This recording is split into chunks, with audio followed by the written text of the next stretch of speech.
Kakasi Hills Autonomous District Council telah penlong ya ke budget session ha ke arp sau terik ujeliu arajar arpsan ha yung dorbar chung ke council hanong ba Shillong. Kini ke session kalong ke bakong san ha ke balawan ra ya ke budget proposal na ke bentak mang pisa jong senam arajar arpsan arpo henreu da ke executive committee lalam kemat ke Voice of the People's Party.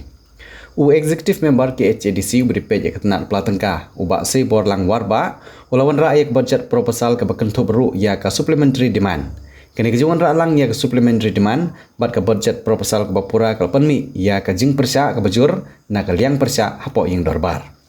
Na ke jing bomhun ya ke budget proposal ke ya ke balawan rakyat bat ke supplementary demand da UIM ke HADC bopej ke tenat finance ubak si borlang warba haying dorbar jong ke council mentang kesengi badadin ke jing persengau ya ketika mang tengkah. Unong ilam jonggal yang persya oba Titos Starwell Kind walaupun pau ya ke jing persya ke bajur da ke baula kentaj ban pediang ya ke budget proposal bat ula kerpat ru ban pensange no ya ke dorbar hadu balawan ra ya ke budget ke babiang katkum ki kendon ula keno ru bagi executive committee kala le bakla da ke babu ulang ya ke supplementary demand bat ke budget proposal ke bapura ke bala penlong ya ke budget ke baklem biang ya ke jingkeng.